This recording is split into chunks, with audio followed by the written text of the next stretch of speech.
Tax से जुड़ी हर उलझनों को दूर करने के लिए लेकर हाजिर हैं आपका पसंदीदा शो टैक्स गुरु, जहां हम नियमों के दायरे में रहकर टैक्स बचाने के बेहतरीन तरीके आपको बताते हैं।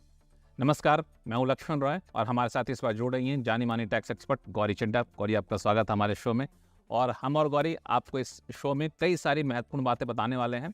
मिसाल के तौर पर, अगर आप दो घर के हैं मालिक, तो कैपिटल गेंस छूट पाने में क्या है बड़ा पेंच। फैमिली मेंबर्स अगर आपने लिया है लोन, तो क्या मिलेगी टैक्स में छूट। और साथ ही ये भी बताएंगे कि शेयर ट्रेडिंग में शॉर्ट टर्म से अगर आपको 10 करोड़ रुपए से ज्यादा का हुआ मुनाफा, तो क्या जरूरी है ऑडिट कराना। इन सारे मुद्दों पे बातचीत करेंगे, लेकिन सबसे पहले मुद्दा कैपिटल गेंस को लेकर के। दरअसल कैपिटल गेंस टैक्स बचाने के लोग तरह तरह के तरीके अपनाते हैं, तरह तरह के उपाय दिमाग में सोचते रहते हैं, और इसमें कई बार वो भयानक गलती कर देते हैं और जिसका खामियाजा उन्हें आगे चलकर भुगतना पड़ता है। अक्सर एक जो विकल्प लोग सोच बैठते हैं वो ये है कि मान लिया जाए आपके पास प्लॉट है, आपके पास शेयर है, गोल्ड है, उसको आप बेचना चाहते हैं। उसको बेचने से जो कैपिटल गेंस आपको हुआ है, उसको बचाने के लिए लोगों को लगता है कि चलो घर खरीद लेते हैं, उससे हमारा कैपिटल गेंस टैक्स बच जाएगा। लेकिन क्या ये तरीका सही है? इसमें क्या कोई पेच है क्या? गौरी समझे, गौरी ये तरीका कितना सही है? देखिए, अगर आप इस सेक्शन में जो कंडीशंस लिखी गई हैं उनको फॉलो करते हैं और वो सारी फुलफिल करते हैं, तो डेफिनेटली आप कोई भी लॉन्ग टर्म एसेट, अगर रेजिडेंशियल हाउस के अलावा की हम बात कर रहे हैं क्योंकि उसका सेक्शन डिफरेंट होता है, तो हम अगर खाली लैंड प्लॉट की बात कर रहे हैं या गोल्ड की बात कर रहे हैं या शेयर्स की बात कर रहे हैं, तो इनको बेच के जो भी आपको प्रॉफिट हो रहा है उससे आप एक रेजिडेंशियल प्रॉपर्टी अगर बना लेते हैं, तो आप जो है कैपिटल गेन टैक्स बचा सकते हैं। लेकिन इसमें कंडीशंस क्या है? एक तो आपको सारा का सारा कैपिटल गेन जितना भी हुआ है प्लस आपका जो प्रिंसिपल अमाउंट है, यानी कि आपको जितना भी पैसा मिला है उस एसेट को बेच के, वो सारा का सारा इन्वेस्ट करना होगा। साथ ही में और कंडीशंस हैं, जैसे आपका एक से ज्यादा घर नहीं होना चाहिए, यानी कि अगर आपके 2 घर ऑलरेडी हैं तो आप तीसरा घर खरीद के इसका जो है बेनिफिट नहीं उठा सकते। लोग अक्सर ये गलती करते हैं और सोचते हैं कि जितना भी हमें प्रॉफिट हुआ है और जो प्रिंसिपल अमाउंट वापस आया है वो सारा इन्वेस्ट कर देते हैं और एक घर खरीद लेते हैं। लेकिन आपको देखना है कि आपके पास ऑलरेडी 2-3 घर तो नहीं है। एक घर है तो बेनिफिट ले सकते हैं, 2 घर है तो नहीं ले सकते। मतलब 2 घर किसी के पास है तो वो कैपिटल गेंस बचाने का ये तरीका नहीं है कि हम कोई तीसरा घर ले लें और खरीद लेंगे, ऐसा नहीं कर सकते। इस सेक्शन में डेफिनेटली आप अगर तीसरा घर खरीदते हैं तो आपको वो बेनिफिट नहीं मिलेगा कैपिटल गेन का। कैपिटल गेंस, लेकिन मान लिया 2 घर किसी के पास है, अब वो क्या करता है कि 2 घर को में से एक घर तुरंत बेच दिया किसी को, चाहे किसी को दे दिया, गिफ्ट कर दिया, और फिर मान लिया प्लॉट उसके पास है, उस प्लॉट को बेच करके वो घर खरीदना चाह रहा है। तो प्लॉट बेचने से जो कैपिटल गेंस हो रहा है वो तीसरा घर ले रहा है, लेकिन कहने को दूसरा घर है, क्योंकि तीसरा घर खरीदने से गिफ्ट पहले कर दूसरे घर को बेच लिया, हाँ जी। गिफ्ट कर दिया है। तो ऐसे केस में कैपिटल गेंस मिलेगा? देखिए, इसमें लॉ कोई सेक्शन के तहत नहीं बताता कि इसमें आपको क्या करना है, लेकिन इसमें काफ़ी सारी जजमेंट्स हैं। क्योंकि अगर आप ऐसा करते हैं कि प्लॉट बेचने से जस्ट पहले आपने अपना एक हाउस प्रॉपर्टी बेच दी और आपने उसको बेसिकली गिफ्ट कर दिया अपनी वाइफ को या अपने किसी रिलेटिव को, और आपने फिर एक और घर खरीद लिया कैपिटल गेन टैक्स बचाने के लिए, तो यहाँ पे कहीं ना कहीं आप जो लॉ का पर्पस है उसको रिसीव कर रहे हैं, आप उसका गलत फायदा उठाने की कोशिश कर रहे हैं। तो अगर आपका केस कोर्ट में जाएगा तो डेफिनेटली आप केस हारेंगे, क्योंकि इसमें ऑलरेडी जजमेंट्स हैं जहाँ पे बोला गया है कि ऐसे सर्कमस्टांसेस में हम ये मानेंगे कि वो घर भी आप ही का है और जो आपने एक और घर लिया है वो आपका तीसरा घर है, तो आपको बेनिफिट इसमें कैपिटल गेन टैक्स बचाने का नहीं मिलेगा। तो मतलब इसमें ये साफ तौर से जाहिर हो जाता है अगर कि आप टैक्स बचाने के पर्पज से ये काम किए हैं, आप गिफ्ट किए हैं घर को, तो ये फिर आप ये गलत कर रहे हैं, इसमें आपको छूट नहीं मिलेगी। बिल्कुल ये कोई सेक्शन नहीं है, ये जजमेंट है, उसके आधार पर आप ये निष्कर्ष पर बिल्कुल पहुंच रही है। बिल्कुल। तो अगर आप भी कैपिटल गेंस बचाने के कुछ अलग अलग तरीके सोच रहे हैं, इस वीडियो को ज़रूर देखिएगा और ये नियमों का ख्याल रखिएगा, क्योंकि ऐसा ना कि आप कैपिटल गेंस बचाने चले और बाद में आपके ऊपर भारी पेनल्टी लग जाए, फिर आप कहीं के ना रहें। तो इसलिए इस तरह की चीज़ों करने से पहले, कदम उठाने से पहले बारीक से उनके कानून को समझना आपको ज़रूरी है, जो हमारे टैक्स गुरु गौरी ने आपको समझाया। चलिए शुरू करते हैं सवाल जवाब का सिलसिला। सबसे पहले चलते हैं दिल्ली, जहाँ से जितेंद्र जी हमारे साथ फोन लाइन पर जुड़ चुके हैं। जितेंद्र जी नमस्कार, कैसे हैं आप? नमस्कार। मैं अच्छा हूँ, आप कैसे हैं? मैं बहुत बढ़िया हूँ, थैंक यू। सबसे बताओ, पहले आपको भी आपके दर्शकों को आपको भी ढेर सारी शुभकामनाएं। बताएं टैक्स गुरु में कैसे जुड़ना हुआ आपका?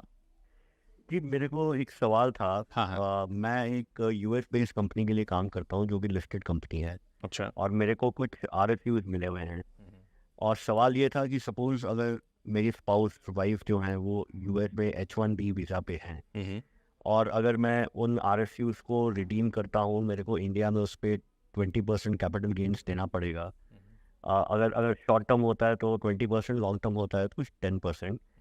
बट अगर मैं उन्हीं आरएसयूज को यूएस में ही अपनी वाइफ को ट्रांसफ़र कर सकूँ, can I save tax on those RSUs? Is it possible? Gauri.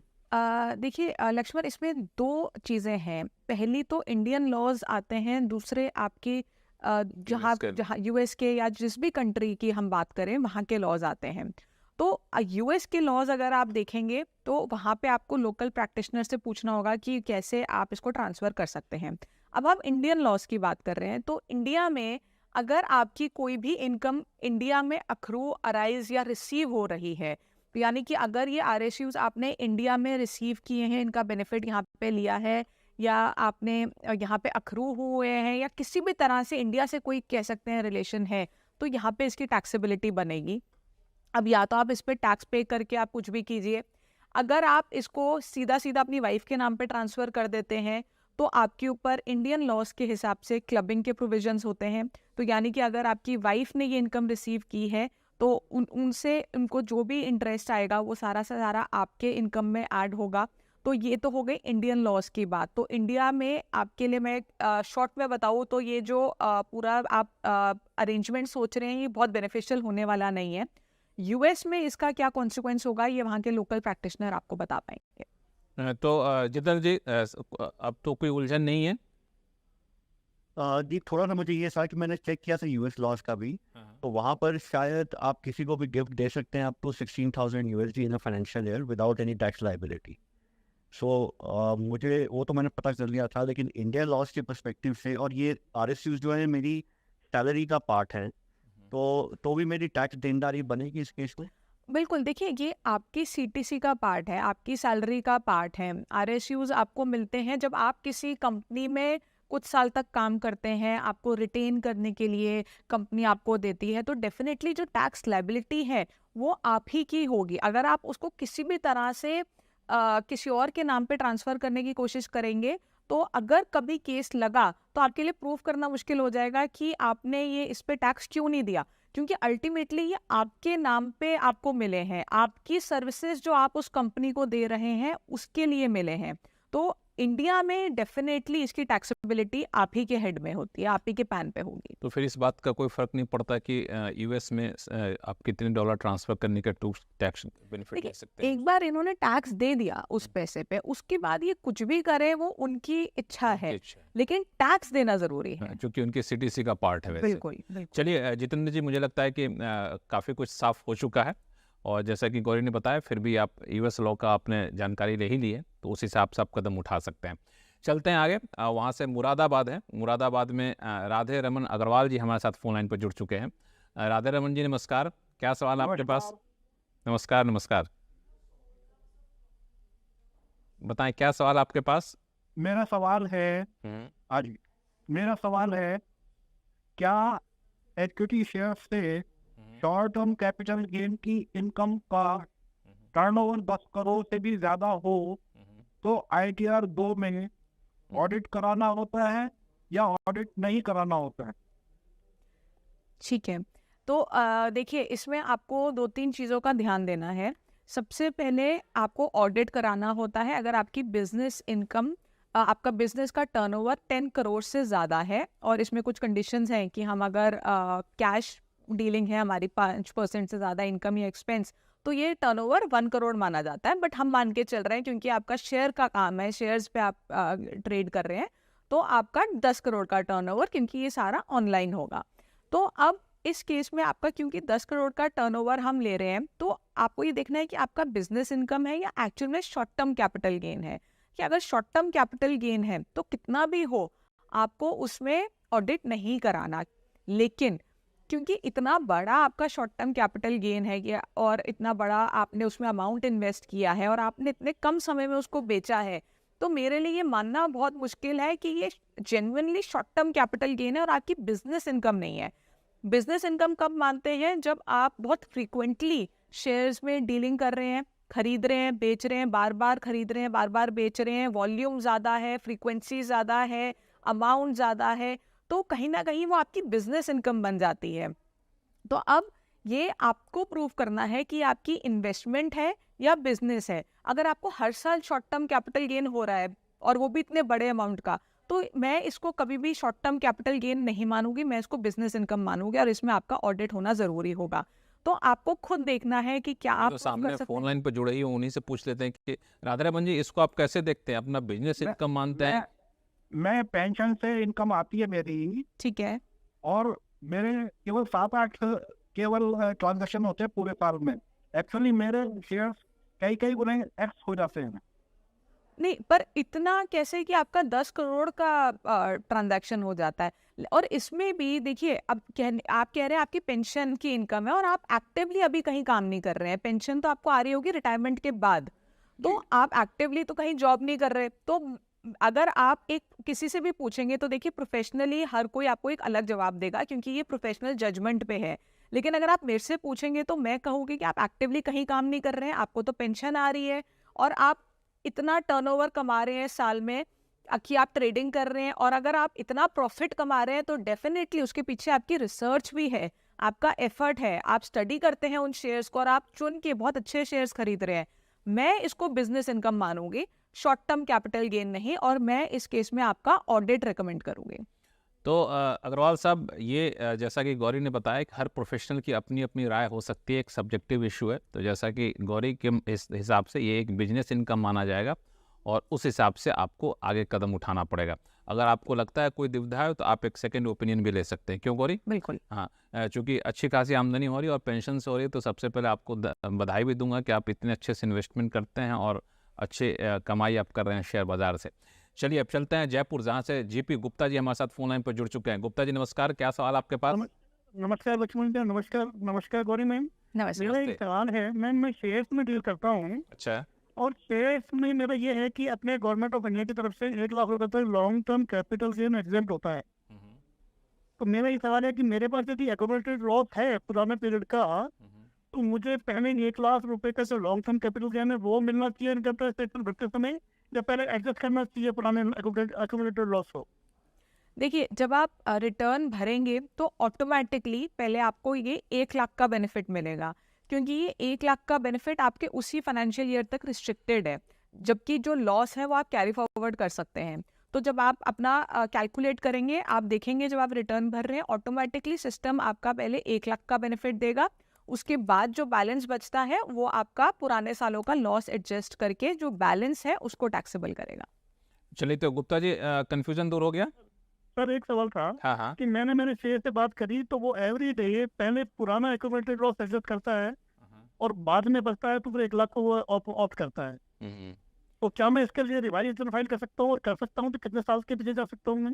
देखिए, आप एक बार देखिए रिटर्न भरी कैसे है, क्योंकि जब आप सिस्टम में डालेंगे ऑटोमेटिकली वो आपको 1 लाख का बेनिफिट पहले देगा अगर लॉन्ग टर्म कैपिटल गेन है।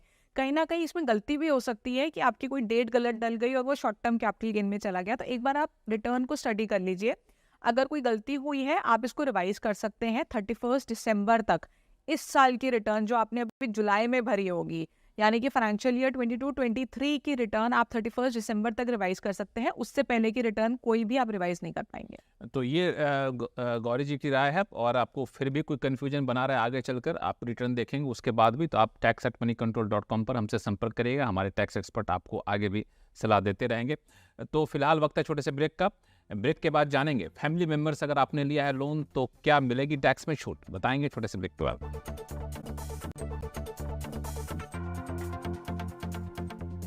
ब्रेक के बाद एक बार फिर से आपका स्वागत है। आप देख रहे हैं टैक्स गुरु और आपके सवालों का जवाब देने के लिए हमारे साथ हैं जाने माने टैक्स एक्सपर्ट गौरी चड्ढा। गौरी, हम लोग कई सारे सवाल हैं लेंगे, लेकिन उससे पहले एक लोन को लेकर एक सवाल आता है बार बार कि कई बार लोग घर खरीदना चाहते हैं तो लोन लेते हैं बैंकों से, लेकिन कई बार बैंकों की बजाय अपने रिलेटिव से या किन्हीं दूसरे से लोन ले लेते हैं। तो ऐसे केस में क्या उनको जो इंटरेस्ट और प्रिंसिपल पर जो बेनिफिट मिलता था टैक्स छूट में वो मिलता रहेगा, उसमें कोई दिक्कत तो नहीं होगी?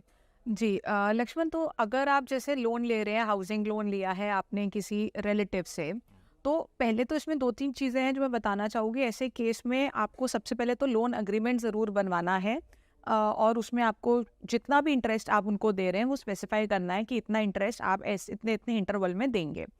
तो इस केस में जब आप लोन एग्रीमेंट बना लेंगे तो अब आपके 2 पार्ट्स हो गए। जब आप लोन को रीपे कर रहे हैं तो एक तो आप इंटरेस्ट दे रहे हैं, एक आप प्रिंसिपल दे रहे हैं, जो हर केस में होता है। बैंक से लेंगे तो भी ऐसा ही होगा। तो और इसका जो बेनिफिट है आपको 2 सेक्शंस में मिलता है। एक इंटरेस्ट का सेक्शन होता है, एक प्रिंसिपल का सेक्शन होता है। इंटरेस्ट का सेक्शन जो 24 है उसमें नहीं लिखा कि आपको बैंक से ही लोन लेना है। तो अगर आप अपने रिलेटिव से भी लोन ले रहे हैं और आपने जो इंटरेस्ट रीपे किया है उसका बेनिफिट आपको सेक्शन 24 में मिल जाएगा।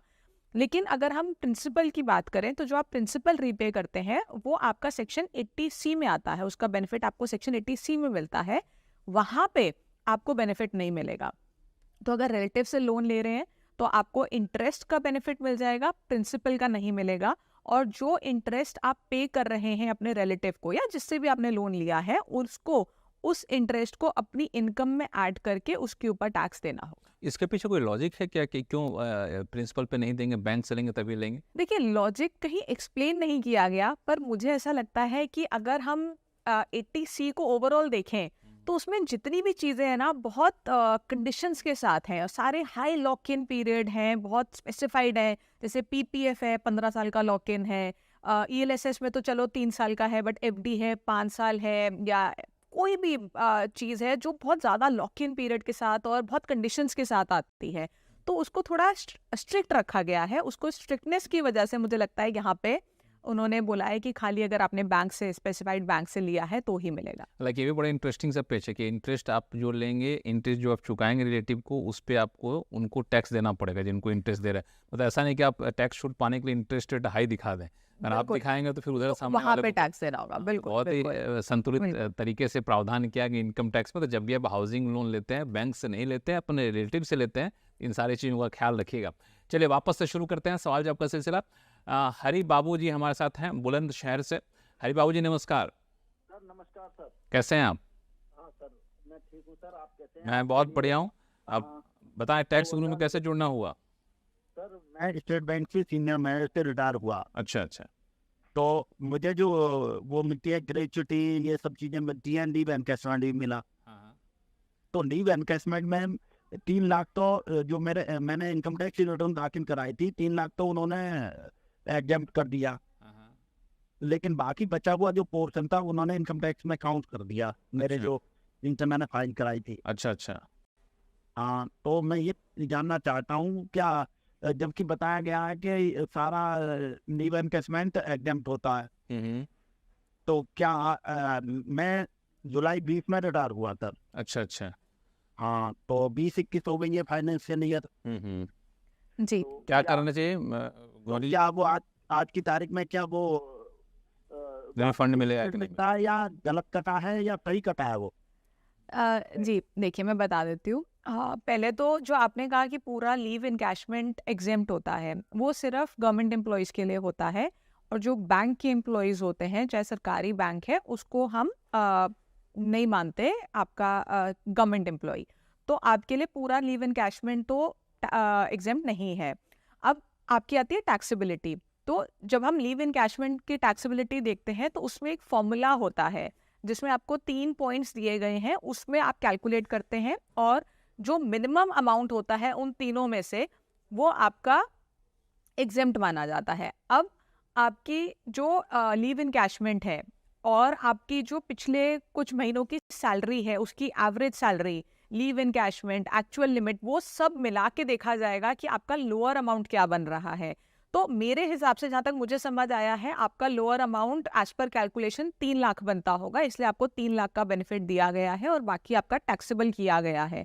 फिर भी अगर आपको लगता है कि कैलकुलेशन में कोई गलती है तो आप हमें एक बार फिगर्स बताइएगा, तो हम आपको कैलकुलेट करके बता देंगे कि सही है कि गलत। बट मेरे एक्सपीरियंस के हिसाब से और मेरे अंदाजे के हिसाब से मुझे लगता है कि ये आपकी जो फिगर है ये ठीक ही होगी और आपको ठीक एग्जेम्पशन दी गई होगी।